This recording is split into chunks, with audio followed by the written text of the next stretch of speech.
A reunião das mulheres. A reunião das mulheres são todas adolescentes, jovens, as irmãs, de todas as idades. Vai ser uma reunião aqui de oração e de testemunho. Nós temos irmãos aqui na igreja que sabem o que está acontecendo pelo mundo, no Sudão. Tem gente sendo enterrado vivos lá, cristãos. Eu recebo toda hora de agências missionárias que eu faço parte, que eu tenho ligação. Toda hora eu recebo vídeos terríveis do que está acontecendo na China. A China agora, antes de abrir o culto, de orar, tem que cantar o hino do Partido Comunista. E a foto nem é do imperador, do Tan Yuan, está lá atrás. Antes de abrir o culto, tem que cantar o hino do Partido Comunista. Tem pastores sendo presos, eu mesmo ia ser preso, eu não podia cantar. Honras e glórias seja dada a Jesus. Eu canto o hino nacional brasileiro e português, estou aprendendo português. Lá fora.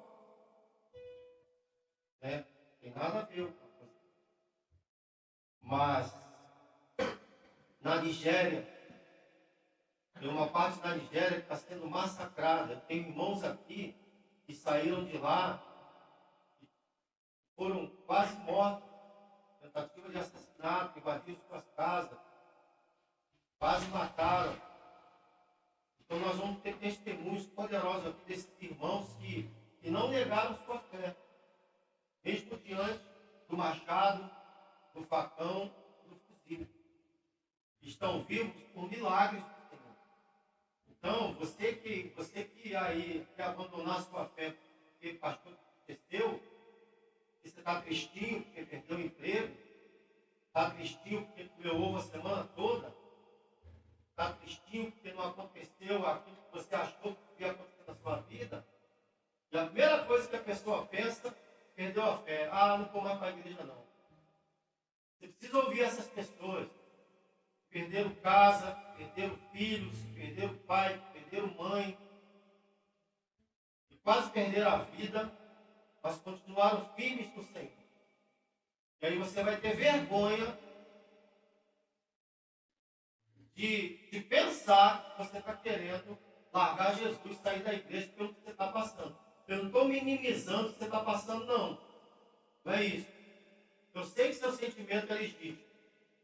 Mas o irmão Nelson Noide, que já dorme no Senhor, cantava assim: eu pensava que o sofrimento meu era o maior do mundo e que eu sofria demais. Eu pensava que eu só queria o amor desejado, eu só queria paz. Até que um dia ouvi a voz de Deus que me dizia: veja os tormentos teus, por mais que sofra seu coração, ou por mais que volte a sofrer. Há no mundo tanta gente chorando mais e sofrendo mais que você. Quer ver como é que sua vida é boa e você é feliz? Começa a participar da vida das pessoas. Comece a discipular pessoas. Você vai ver o que as pessoas estão passando. E você vai dizer: meu Deus, eu aqui chorando por causa disso. E essa pessoa de pé desse jeito aí. Não. Então, eu aprendo muito com esses irmãos, com a igreja perseguida.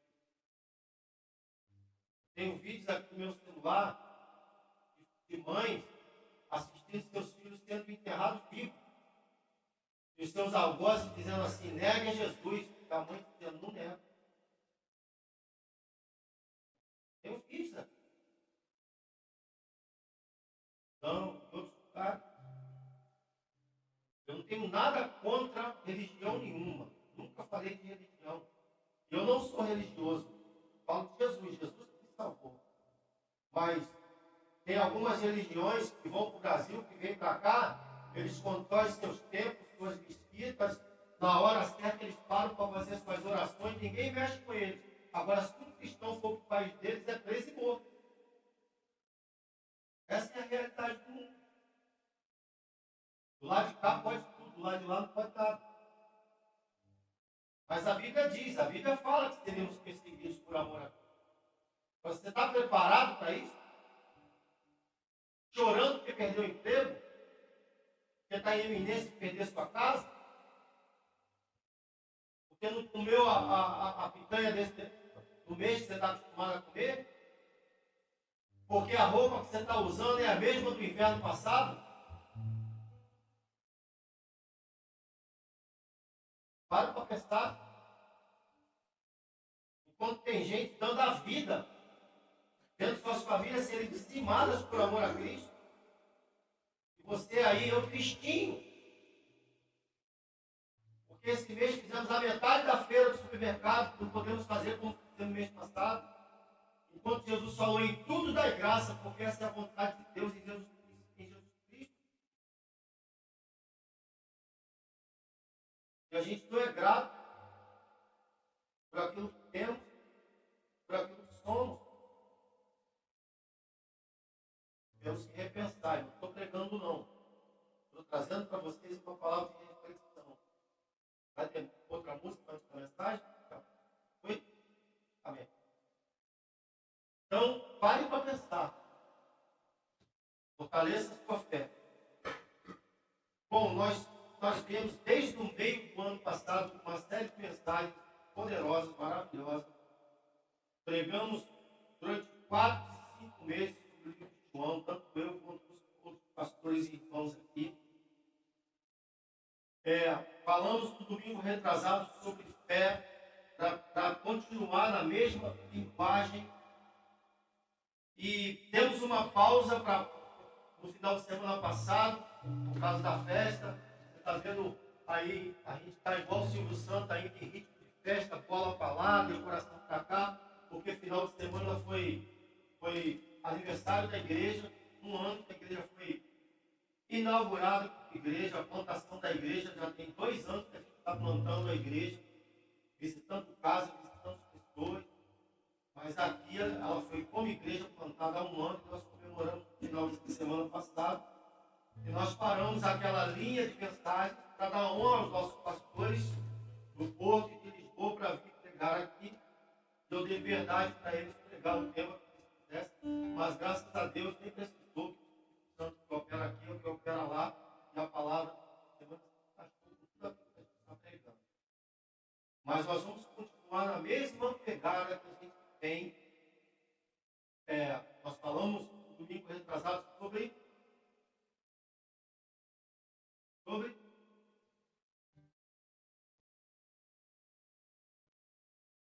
fé, disponibilidade. Agora, eu ouço há alguns anos pregadores de homens de Deus que viajam no mundo, não só o Brasil. E nas nossas conversas particulares eu ouço deles o seguinte: a igreja desse século está doente. Cada geração que chega, ela chega mais doente na fé. Porque nós nos distanciamos do método de Deus, da escola de Deus. Quando meus filhos eram pequenos, às vezes eles faziam alguma coisa, alguma rebeldia, eu chegava para eles e falava assim: você está sendo a maioria deles já foram para a escola alfabetizados, sabiam ler e escrever, que a gente ensinou em casa. Então eu falava: como é que é o alfabeto do homem? Aí eles falavam A, B, C, D. E de Deus, obedecer. O alfabeto do homem, A, B, C, D. E o de Deus, obedecer. Deus vai totalmente do contrário desse mundo. Totalmente. E nós, a cada geração que passa, nós estamos nos distanciando do método da escola que a Bíblia diz. E Jesus falou: no mundo, eu Falei sobre isso na última pregação antes do aniversário. No mundo tereis aflições, mas tenham um bom ânimo. Eu venci o mundo.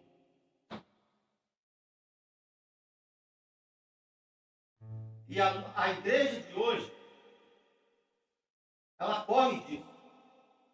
Ela não quer passar por tribulação. Ela não quer passar por aflição. Achando que a tribulação é o ponto final de tudo. E não. Por isso o tema da mensagem de hoje é tribulações, perseverança, experiência e esperança. E essa palavra está em Romanos capítulo 5, versículo de 1 a 11. Vamos ler? Romanos 5,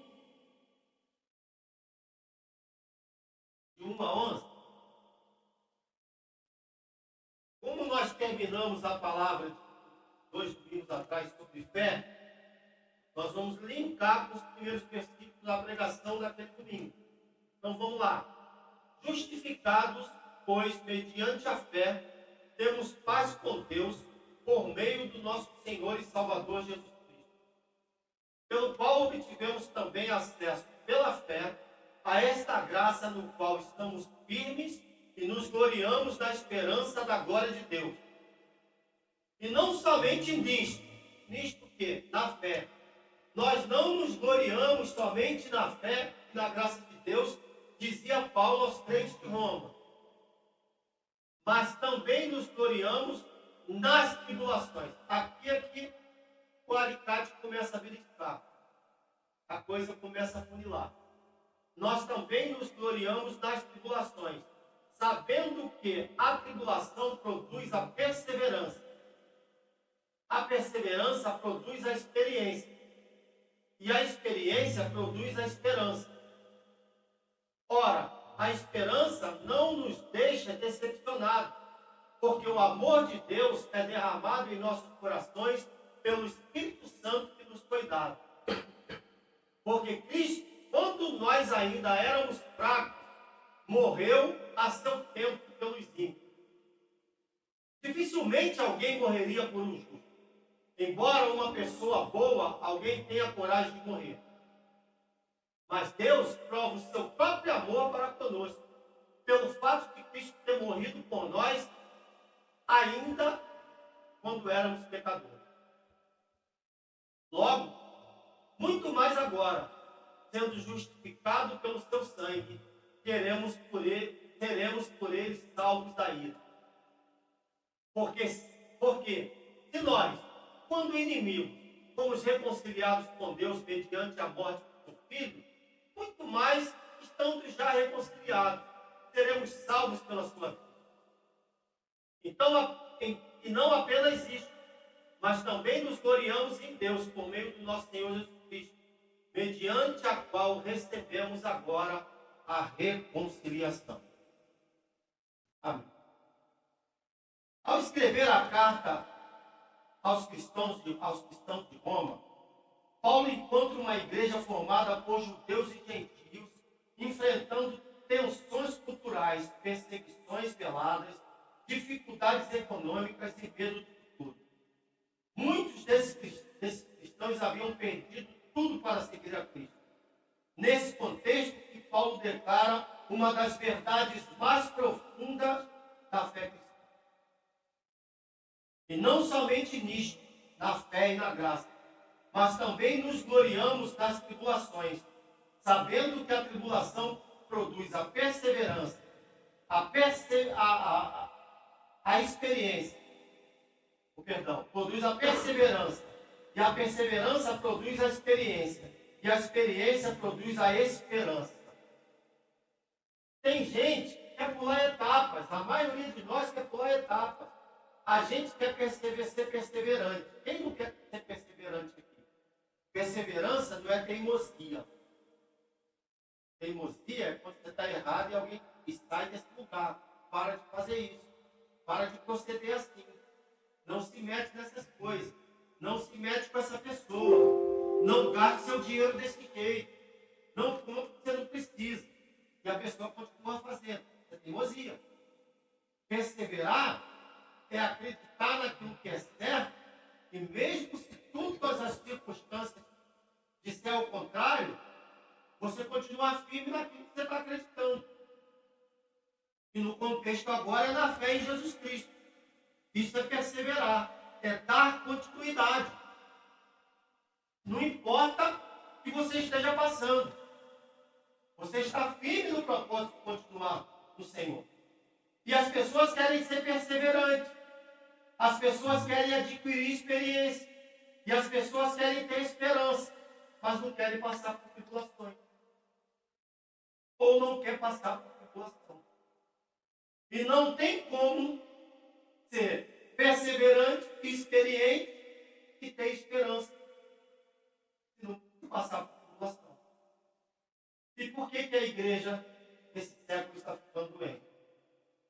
Porque na primeira tribulação, corre.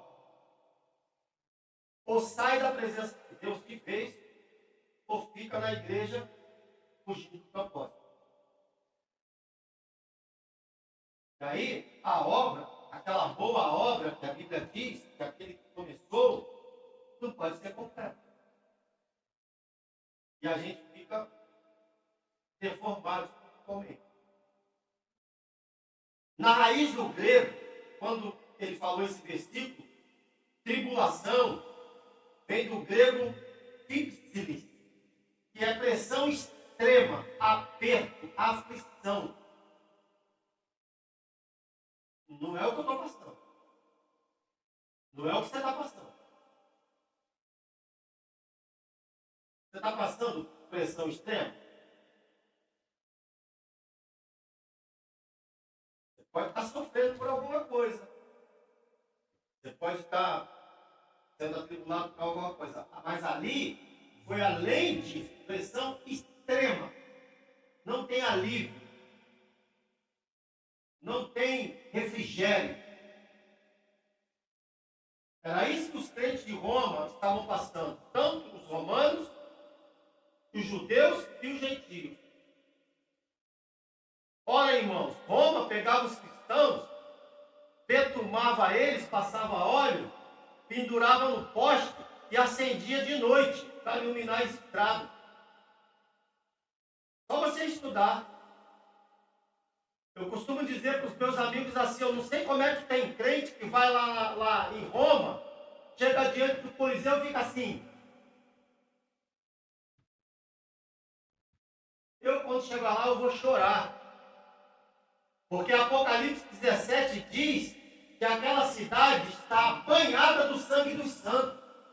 Aquele Coliseu ali serviu de palco durante muitos anos, de espetáculo para que os leões, os tigres comessem os cristãos. Famílias inteiras, durante muitos anos, serviram de comida, de espetáculos ali. E as pessoas vão para ali, o Coliseu atrás. Eu vou dobrar meu joelho lá e vou dizer, Senhor, perdoa essa cidade.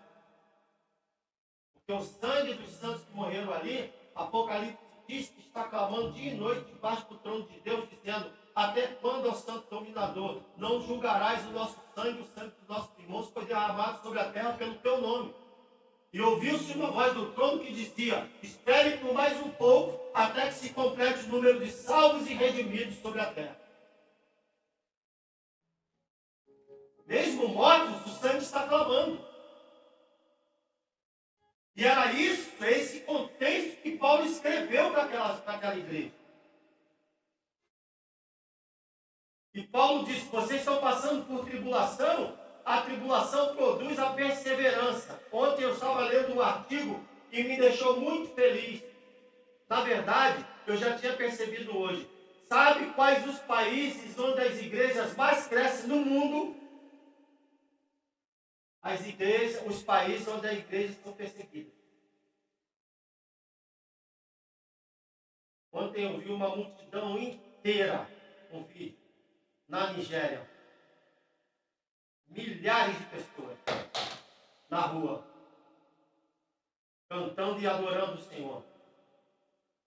Correndo o risco de a qualquer momento serem metralhados, cortados no meio, machadada, mas estavam lá, adorando. E muita gente aceitando Jesus. Na China, e Igrejas clandestinas, subterrâneas, estão crescendo assustadoramente. No Sudão, as igrejas estão crescendo. Está se cumprindo nesse país o que se cumpria em Atos 2, que o cristianismo foi chamado de praga. Por que foi chamado de praga? Porque quanto mais dizimavam a igreja, mais ela crescia. Pior que o Covid. Saiu de uma cidadezinha da China e contaminou o mundo todo. Ah, Deus queira que o Evangelho aconteça isso no meio de nós. Que saia daqui, ó, no meio de vocês, um vírus chamado Evangelho de Jesus Cristo que contamine o mundo inteiro. Aleluia. Porque é o único antídoto contra o veneno do pecado, contra a mordida da serpente. Pressão extrema, aperto, aflição. Está passando pressão extrema? Não, pastor, não chegou nesse ponto. Está de cabeça baixa aí por quê? Está querendo largar tudo por quê? Falta evangelismo, falta culto, falta GP. Ah, não estava bem. Vou procurar um desse aí, vou mostrar para vocês. Uma igreja debaixo da terra, quando um missionário chegou com uma mala de Bíblia, o desespero daquele povo, para desespero e gratidão por ter recebido uma Bíblia. Tem um vídeo aqui que não vou mostrar hoje, os irmãos brasileiros chorando num país da África, porque não podiam, tinha chovido muito, não foi nem perseguição, tinha chovido muito, e eles tinham marcado num local muito remoto, que era 100 quilômetros, e quando eles já estavam rodando 20 quilômetros, começou a chover muito, e os rios alagaram e encheram, e eles não puderam ir. E dias depois chegou lá um irmão, daquele lugarejo, chegou lá, olha, vocês não puderam ir, mas eu vim assistir um culto. Você é de onde? Tal lugar. Como assim? Nós estamos a 100 quilômetros de lá. Ele, pois é, eu vim assistir um culto. 100 quilômetros aquele irmão andou para assistir um culto. Dormindo na beira da estrada, 100 quilômetros. Daqui para Lisboa, metade. Ele andou. E a gente, quando não tem dinheiro para o Uber, não quer vir para a igreja, porque mora 5 quilômetros, 4 quilômetros da igreja. Essa é a nossa realidade. Eu estava falando para a pastora assim, todo mundo sabe aqui que eu tenho um problema no tornozelo, fiz uma cirurgia e já assinei os papéis para fazer outra. Então eu falei assim, eu vou começar a visitar certos irmãos a pé, vou andando para a casa dele. Vou chegar lá, irmão, tá, pastor, onde é seu carro? Não, vim andando. Vem andando, pastor? Estou falando para pastor. E por quê? Para mostrar para você que quando você não tiver dinheiro, você pode ir andando para a igreja. Se eu posso vir pé doente, cheio de dor, você pode vir com os dois pés bons. Você acha que Deus está se agradando? Você está fazendo? Ah, Jesus entende. Não entende, não. Entende, não. Vai por mim. Ele não entende. Deus sabe do meu coração, sabe mesmo. Negligência. Enquanto tem pessoas aí dando a vida por ele. Você acha que ele vai entender isso? Não vai. Não vai. Agora, eu sou um pastor que não posso nada a ninguém. Vem falar comigo, eu disse, entendo, irmão. Deus abençoe. Alguns eu falo, entendo. Eu não compreendo, mas eu entendo. Pressão extrema. Paulo está dizendo, não apenas suportamos as tribulações, mas as encaramos com a certeza de que Deus está produzindo algo eterno em nós. Deus está produzindo a esperança é eterna. A Bíblia diz assim, ó, olha só o que a Bíblia diz. No fim passarão todas as coisas e ficarão 3 coisas: a fé, a esperança e o amor. E o maior de todas as três é o amor, porque o amor é Deus. Ora, gente, quem é que convence um homem do pecado, da justiça e do juízo? Quem é que produz fé no homem? Não é o Espírito Santo? A esperança da glória quem é? Que a Bíblia diz, Cristo é a esperança da glória. E o amor quem é? Deus. Quando a Bíblia diz, no fim permanecerá a fé, a esperança e o amor, está falando do Pai, do Filho e do Espírito Santo. Então, quando a Bíblia diz que a tribulação produz a perseverança e a paciência a esperança, está dizendo assim, olha, se você passar pela tribulação e não desistir, seja a grande tribulação ou a tribulação que você está passando na vida, Cristo vai ser produzido em você. Ele é a esperança da glória. E nós estamos pulando essa etapa. Universalmente, generalizando, somos a igreja de Cristo, mas Cristo não é da igreja. Porque não está sendo produzido em nós.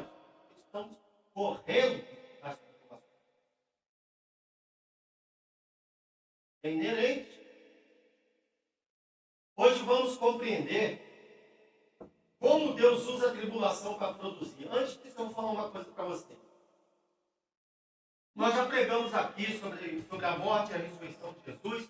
Vocês aprenderam e a maioria de vocês já sabiam que quando Jesus foi morto, os discípulos se dispersaram, foi uma decepção danada. Quando ele ressuscitou, nasceu um novo ânimo. Eles queriam sair pelo mundo inteiro pregando o Evangelho. Aí Jesus deu um conselho para eles: olha só, calma aí, não é assim que a banda toca, não. Espera aí um pouquinho. Ficai em Jerusalém até que do alto sejais revestido de poder. Depois de ser revestido de poder, vocês vão poder ser minha testemunha. Em Jerusalém, no local que vocês estão, Samaria, no local vizinho, Judéia, no circunvizinho e nos confins da terra. Mas agora vocês ficam aqui em Jerusalém. Ficaram lá 120 dias. Até que o Espírito Santo foi derramado sobre eles. Foram cheios do Espírito Santo. Ganharam 3.000 pessoas para Jesus naquele dia. Sabe o que eles fizeram? Abriram uma igreja em Jerusalém e falaram: vamos ficar por aqui mesmo. Foi isso que Jesus falou para eles fazerem? Antes eles queriam ir. Mas veio o comodismo. Pô, já temos 3.000 mesmo.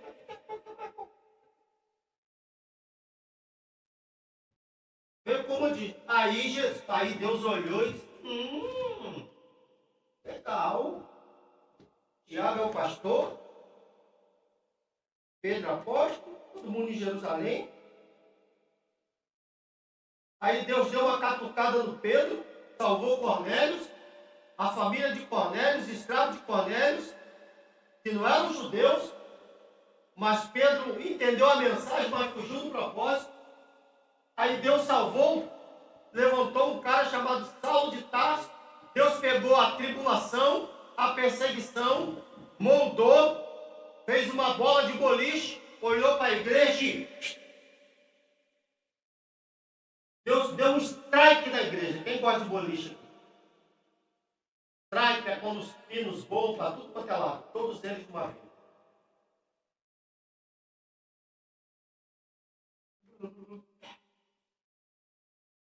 Deus deu um strike na igreja. A perseguição e a tribulação fez com que os crentes fugissem para tudo quanto é lado. E onde eles chegavam, eles olhavam e diziam: só nos resta uma coisa, falar de Jesus. E as igrejas foram nascendo. Precisava disso? Não precisava. Se eles tivessem obedecido.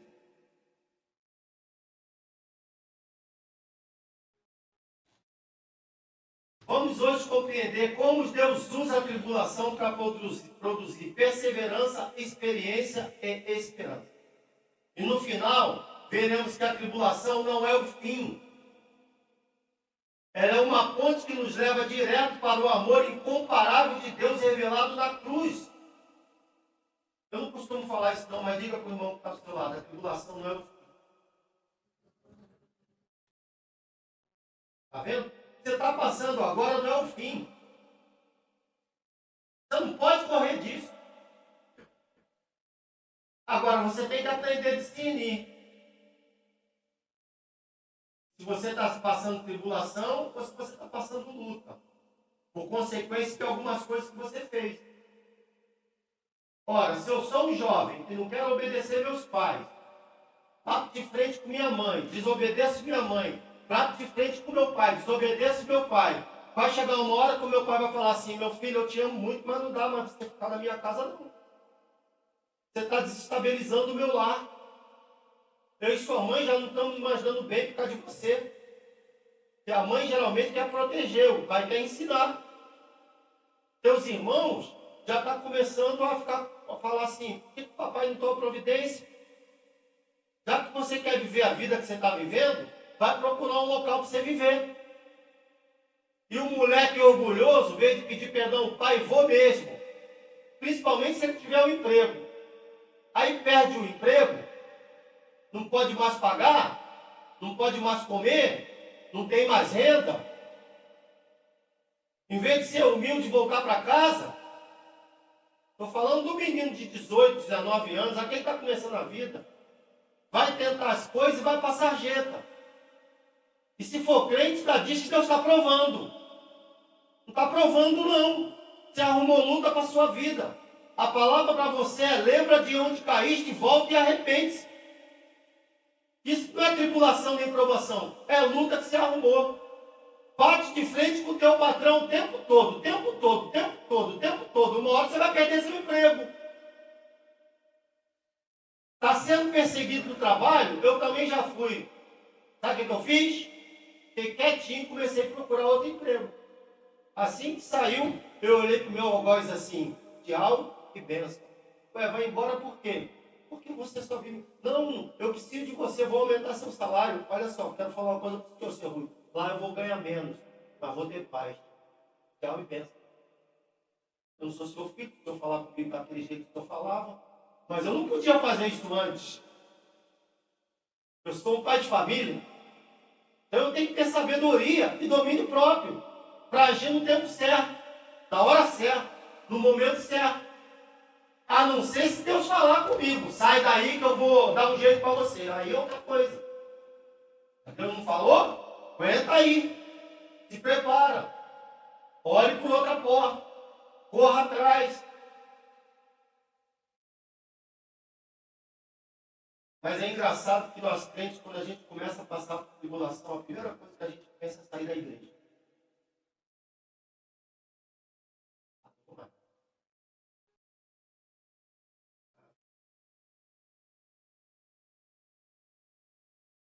O pastor nem sabe. O pastor nem me visitou.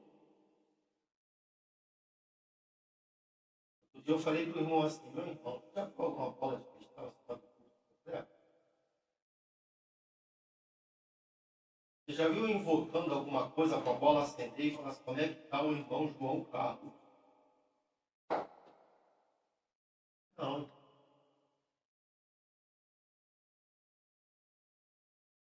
A ovelha, quando está com sede, o que ela faz? Terra.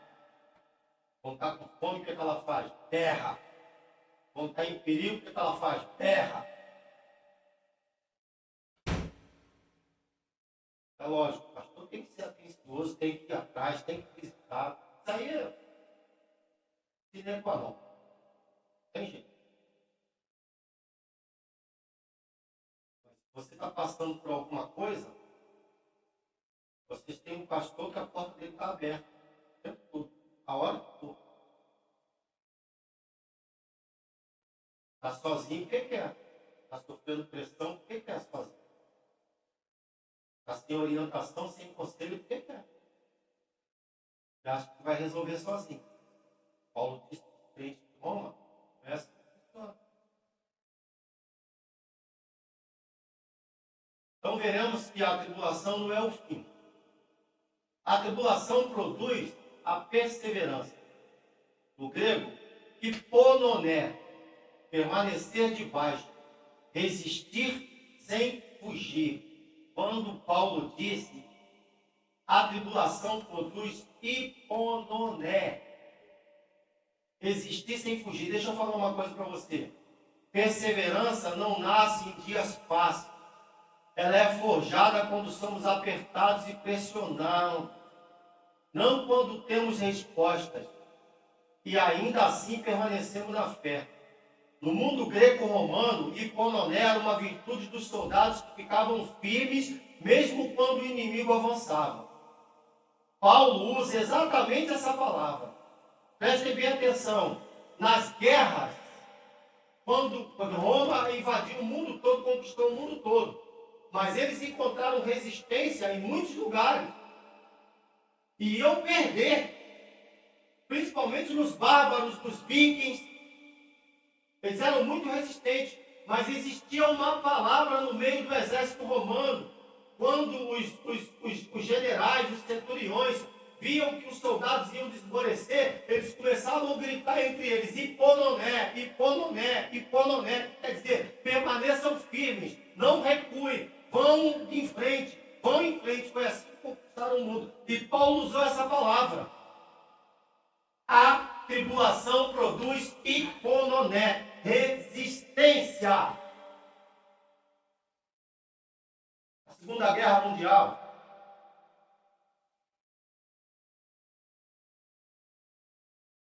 existia na Itália um local chamado Monte Castelo, onde os alemães colocaram lá sua base. E eu conversei com pastores que, quando jovens, estiveram no Monte Castelo, estiveram na guerra. Claro que já morreram, eu era jovem, 15, 16 anos na igreja. Eu esteve na guerra, pastor, estive no Monte Castelo. E quem tomou o Monte Castelo, a maioria do contingente que estava lá, eram brasileiros. Só você conhecer de história, você vai saber disso. E os soldados contam que eles estavam entrincheirados embaixo do monte. E era estratégico. Aquela montanha tinha que ser tomada de qualquer jeito. Só que eu ouvi testemunho de quem estava lá e disse que se colocasse uma folha de caderno para fora da trincheira, a metralha dos alemães cortavam a bala metralhadora. Uma folha de caderno assim. E eles ficaram ali dias, ali, não sabendo o que fazer, só chegavam até ali. Até que eles decidiram sair dali e avançar. Ora, eu já fui no Monumento dos Pracinhas em alguns lugares do Brasil, principalmente no Rio de Janeiro, onde tem mais soldado da Segunda Guerra Mundial morto lá no aterro do Flamengo. O monumento é por baixo do aterro. Quem conhece o Rio de Janeiro passa por cima do aterro do Flamengo, que é aquele gramado todo, e embaixo é tudo Monumento dos Pracinhas, é onde eles estão enterrados lá. É até bonito lá. Milhares. E eles resolveram enfrentar. Tomaram o Monte Castelo. Porque eles fizeram hipononé. Vai tombar muita gente, mas nós não vamos voltar atrás. Não vamos resistir. Tomaram. E foi esse espírito, essa palavra que Paulo usou no livro de Romanos, capítulo 5. Vocês precisam adquirir hipononé, que é a tribulação que produz isso. Perseverança. Não desistir. Não voltar atrás. Quem pode dar um amém? Paulo usa exatamente essa palavra. Em Cristo a perseverança não é teimosia humana. É confiança no sobrenatural. É saber que Deus está presente mesmo quando Ele parece silencioso. A tribulação não é um sinal que Deus te abandonou. A perseverança é construída cada vez que você decide não resistir, mesmo sem entender tudo. Irmão, durante quase toda a minha vida, cristã e ministerial, quase toda ela eu não entendia o que ia acontecer. Eu não sabia o que ia acontecer. Eu só sabia que eu não podia voltar atrás. Eu só sabia que eu tinha que continuar em frente. Eu tinha uma palavra profética, e tenho até hoje. Não foi nenhum profeta do Velho nem do Novo Testamento que falou, nem da minha era. Foi Jesus que falou. aquele que põe a mão no arado, volta para trás, a minha alma não tem prazer nele. Essa é a minha palavra profética. Eu não posso voltar. Aí, quando existir até o fim. Sua perseverança, mas permaneceu firme. Sem entender tudo. José passou por injustiça, traição, prisão e esquecimento. Mas permaneceu firme. Não fugiu da fé. Não murmurou contra Deus. Sua perseverança o colocou no centro do propósito divino. Olha a tribulação que ele passou primeiro antes de estar no centro do propósito divino. Quando tudo dizia para José desistir, ele permaneceu. E Deus o honrou no tempo certo. Permaneça. Siga em frente. Não volte atrás. Deus vai honrar você. Mas você não pode voltar. Jesus praticou em Pauloné. Lá no Getsemane, quando chegou na hora em que ele sabia que ia ser preso, tudo que ele ia passar, ele dobrou o joelho e disse: Pai, se possível, passa de mim esse cálice que eu vivo. Mas se não for, seja a sua vontade. Sabe o que ele disse? Se eu tiver que ir para a cruz, eu vou resistir até o fim.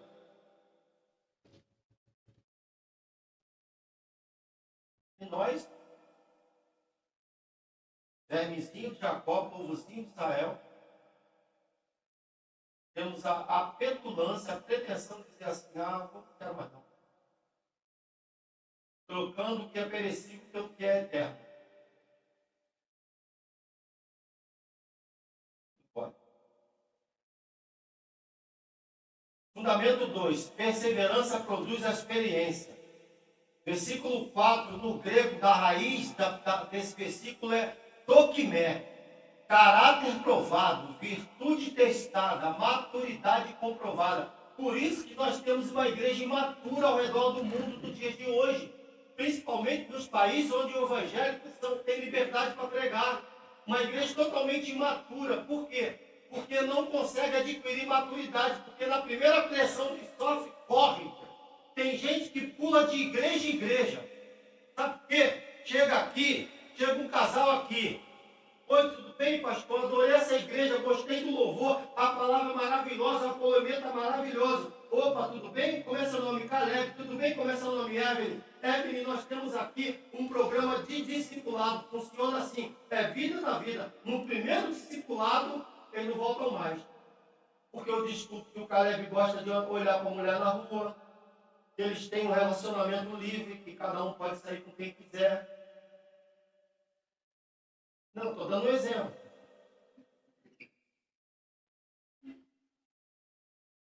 O Caleb anda bem vestido com um carro bom, porque ele desvia dinheiro do patrão, e aí o pastor começa a falar o quê? Estou dando um exemplo.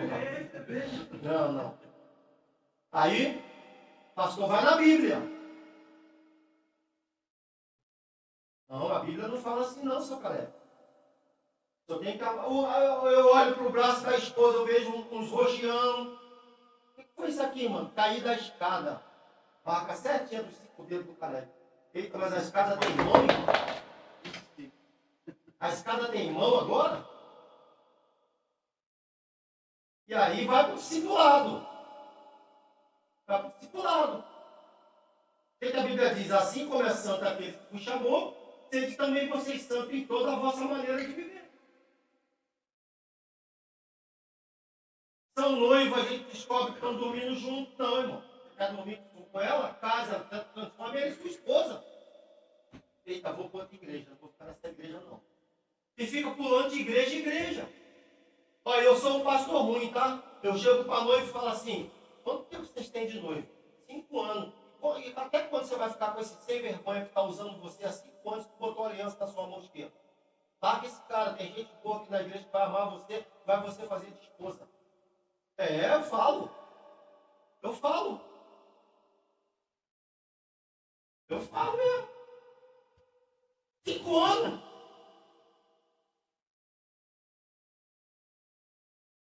Aí vai embora. não quer ter maturidade, não quer ter um caráter aprovado. E aí não produz experiência. Não vai ter nada para ensinar ninguém, contar para ninguém. Porque não tem experiência, não tem frutos bons para dar de comer para os outros. Já estamos terminando. Paulo afirma que quando perseveramos, nosso caráter é aprovado, como o ouro que passa pelo fogo. A experiência aqui não é conhecimento teórico, mas caráter transformado, maturidade espiritual, forjada nas batalhas da vida. A tribulação revela quem somos, no que realmente cremos e no que Deus ainda deseja moldar em nós. Repete comigo, a tribulação revela quem somos, no que realmente cremos e o que Deus ainda deseja moldar em nós. O cristianismo do primeiro século sabia muito bem disso. Muitos cristãos eram expulsos de suas casas, perdiam seus bens, mas ganhava algo que Roma não podia tirar, um caráter aprovado diante de Deus. Deus está usando a sua dor para te amadurecer. Sua experiência hoje será testemunha amanhã. Muitas vezes a experiência vale mais do que o milagre que esperamos. Moisés passou 40 anos no deserto antes de libertar Israel. De príncipe do Egito foi pastor de ovelha. Ora, se Deus queria conduzir Moisés com Israel para o deserto, Deus precisava tirar ele do Egito e ser pastor do deserto, para ele conhecer toda aquela área. Imagine que príncipe do Egito, forrado de ouro, com pompa, com tudo, foi ser pastor de ovelha no deserto. Tribulação. Você acha que Moisés gostou disso? Você acha que foi bom para ele a princípio? Mas ele obedeceu o propósito de Deus. E foi exatamente essa experiência que o capacitou a liderar o povo pelo deserto. Onde o homem vê atraso, Deus vê treinamento. Eu vou repetir, onde o homem vê atraso, Deus vê treinamento. Você só precisa permanecer e se tornar experiente para aquilo que Deus está preparando para usar você. Amém? Para terminar, fundamento 3. A experiência produz a esperança. No grego, na raiz, quer dizer elpis, ou elpis, que quer dizer, que detona expectativa, confiança, confiante, certeza do futuro. Essa é a base. Essa é a base. Eu tenho certeza do que vai acontecer. Eu posso não ter certeza do que vai acontecer hoje ou amanhã, mas o meu futuro está nas mãos do Senhor. E Ele disse, se vós que são maus sabem dar boas dádivas aos vossos filhos, quanto mais o vosso Pai que está no céu. E por fim, a vida eterna. Essa é a certeza. Mas você tem que passar pela tribulação. A esperança bíblica não é otimismo frágil. Bora, gente, vamos evangelizar, bora pregar, agora é nossa vez. No primeiro problema, pastor, acho que não sou chamado para isso não. Otimismo frágil. Não é pensamento positivo. Vamos crer que vai acontecer. Vamos falar agora. Eu tenho porque a Bíblia diz que eu tenho. Eu posso porque a Bíblia diz que eu posso. Eu faço porque a Bíblia diz que eu faço. Isso é uma verdade transformada em mentira. Existe meios para acessar essas coisas. Não é assim. Falar e pronto. Não é otimismo frágil, não é pensamento positivo. A esperança, de Romanos 5, é a convicção firme que Deus cumprirá tudo que prometeu. Paulo acrescenta, e a esperança não nos decepciona. Está decepcionadinho? Correu da tribulação. Não produziu a esperança bíblica na sua vida. Nem a experiência. Nem a maturidade. Tem que rever seus valores e conceitos.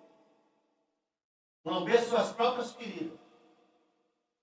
Levantar, sacudir a poeira e ir em frente.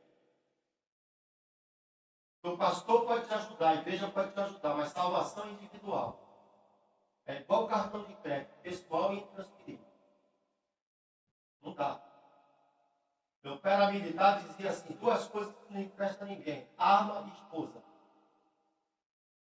Salvação é tua. Ou tu tem ou tu não tem.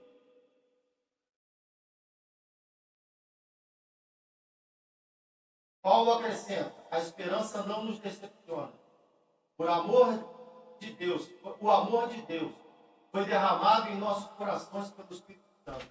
Quando experimentamos os cuidados de Deus na tribulação, o nosso coração passa a confiar no futuro. E Ele está preparado, ou preparando. A esperança te mantém vivo, quando tudo parece perdido. Quem já experimentou o amor de Deus, não teme o amanhã. A esperança é a última palavra, nunca a tribulação. A tribulação não é o final, não é a última palavra. A tribulação é o início. A tribulação produz a perseverança. A perseverança, a paciência. E a paciência, a esperança. A esperança é a última palavra. Nunca a tribulação. Abraão esperou décadas pelo cumprimento da promessa. Seu corpo já estava como morto, mas ele continuou crendo. No meio da tribulação da espera, Deus renovou sua esperança. E no tempo perfeito, Isaac nasceu. A esperança de Abraão não estava no relógio, não estava no tempo, mas no caráter de Deus. É onde tem que estar a sua esperança. A mensagem de Paulo é profundamente pastoral. Tribulação, perseverança, perseverança, experiência, experiência, esperança. Tudo isso está ancorado numa maior prova de amor de Deus. Mas Deus, aí está lá no versículo 8, mas Deus prova o seu próprio amor para conosco, pelo fato de ter Cristo Jesus morrido por nós, sendo ainda pecadores. A tribulação não nos separa de Deus. Quem se separa de Deus somos nós. É a sua decisão. Não é o que você está passando nem sentindo. Você se separa de Deus. Ela nos aproxima ainda mais da cruz e nos molda. Hoje, Deus te chama para permanecer firme. Talvez você esteja passando por pressões que ninguém tem. Talvez você esteja cansado, confuso ou sem força. Mas Deus está produzindo algo eterno em você. Ele está formando perseverança, maturidade, esperança, e nunca será frustrado. Venha render a sua dor aos pés da cruz. Venha entregar a sua tribulação àquele que transforma lágrimas em testemunho. Venha receber nova força, novo ânimo e nova esperança. Essa semana, com muita alegria, meus 3 filhos e minhas 3 noras se matricularam no seminário. E quando meu filho mais velho se matriculou, eu lembrei de uma passagem que aconteceu na nossa vida. Quando ele tinha 1 ano e meio, nós fomos visitar minha sogra.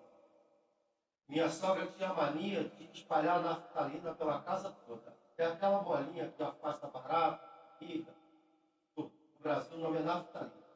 E aquilo é veneno. E naftalina é uma pedra.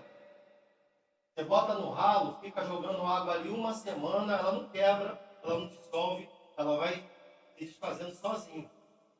Ela é sólida, ela é dura. Para você quebrar, você tem que bater com a marreta, com o martelo. E a pia dela estava entupida, eu tirei tudo da pia e disse: minha sogra, eu vou consertar a sua pia. E o meu filhinho tinha 1 ano e 4 meses, mais ou menos. Tinha aprendido a andar há pouco tempo. E ele, até hoje, ele é assim. Tanto que em março ele está vindo embora de vez para Portugal. Ele não fica muito tempo longe da gente. Desde bebê, onde eu estava, ele estava. Ele aprendeu a engatinhar, acabou. Onde eu ia, ele ia. Eu já preguei com ele agarrado na minha perna. Já fui convidado a pregar em igreja, ele pular do colo da mãe, sair correndo, e o diácono tentar segurar. Eu disse: deixa, irmão. E ele agarrava aqui, eu pregando, ele agarrado aqui. Deixa, senão ele não vai chorar e deixa que eu sei o que ele quer. Agarrava aqui, ficava quietinho olhando. E eu gostava daquilo, porque aquilo é memória afetiva. Você acha que quando ele me vê pregando ele não lembra? Lembra. E aí, daqui a pouco eu olhei para ele, ele estava muito sonolento. E ele é hiperativo até hoje. De vez em quando eu ligo, cara, ele trabalha remotamente, cara, sai um pouco desse computador, para de produzir um pouco. Ele é hiperativo.